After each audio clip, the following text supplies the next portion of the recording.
तो दोस्तों, आप सभी को स्वागत करता हूं JRF achievers UGC net JRF Hindi channel के अंदर। और इस वीडियो के अंतर्गत हम आज क्या देखने वाले हैं,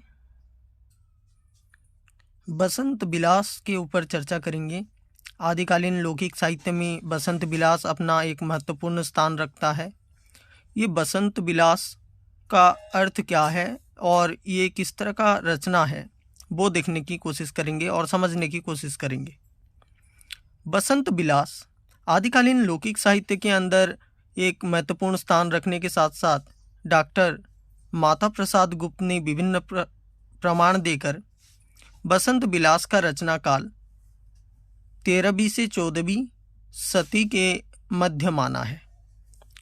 डॉक्टर माता प्रसाद गुप्त ने 13वीं सदी से लेकर के 14वीं सदी के अंदर इसका समय काल मान करके बसंत विलास को एक कृति के रूप में हमारे सामने लाने का प्रयास किया है। इस कृति के रचयिता का पता नहीं चला।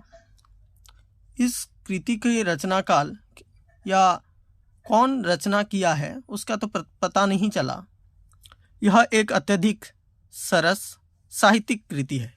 यह किस तरह का कृति है? यह एक अत्यधिक सरस एवं साहित्यिक कृति है और आधुनिक भारतीय आर्य भाषा साहित्य की आदिकाल के इतिहास में बेजोड़ है। जो हमारे आधुनिक भारतीय आर्य भाषा है और उसका साहित्य है, उस साहित्य के अंतर्गत इसको बहुत ही महत्वपूर्ण स्थान रखा गया है। इस रचना में 84 दोहों में बसंत ऋतु एवं ऋतु पर उसके विलासपूर्ण प्रभाव का मनोहारी वर्णन हुआ है। इसमें कितने दोहे हैं, यह अगर पूछा जाए तो 84 दोहे हैं। और इसके अंदर जैसे कि इस नाम से ही पता चल रहा है कि बसंत का आगमन के साथ साथ बसंत ऋतु के अंदर किस तरह से स्त्रियों पर उसका विलासपूर्ण प्रभाव पड़ता है, उसका एक मनोहारी वर्णन इसमें देखने को मिलता है। मोटा मोटा कहा जाए तो बसंत ऋतु में स्त्रियों के अंदर किन किन तरह का बदलाव देखने को मिलता है, इसके ऊपर 84 दोहे लिख करके इस कृति को रचना किया गया है।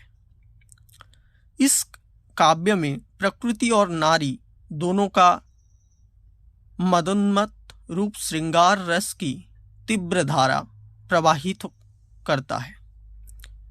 इसके अंदर हमको प्रमुख रूप से श्रृंगार रस की प्रधानता देखने को मिलता है और यह माना जाता है कि राम गोपाल शर्मा कहते हैं कि स्त्री पुरुष प्रकृति तीनों में अजस्र बहती मदोन्माता का इस काव्य में जैसा वर्णन मिलता है वैसा रीतिकालीन हिंदी कवि भी नहीं कर सकती। तो यहाँ पे जो श्रृंगार रस की प्रधानता देखने को मिलता है, ये हम रीतिकालीन हिंदी साहित्य के कवियों के अंदर भी देखने को नहीं मिलता। तो श्रृंगार का बहुत ही अचूक वर्णन इसके अंदर देखने को मिलता है बसंत विलास कृति के अंदर। वैसा रीतिकालीन हिंदी कवि भी नहीं कर सकती। इसकी भाषा सरस ब्रज भाषा है। किस तरह का भाषा है? अगर आपको पूछा जा सकता है कि एग्जाम में बसंत विलास की भाषा किस प्रकार का है, तो आप मोटा मोटा कह सकते हैं कि यह ब्रज भाषा है, जिसका विकास परवर्ती भक्तिकालीन कृष्ण काव्य में और रीतिकालीन काव्य में दिखाई देता है। यहाँ तक आते आते हम देख चुके थे कि ब्रज भाषा कितना महत्वपूर्ण स्थान रखता है हमारे हिंदी साहित्य जगत में,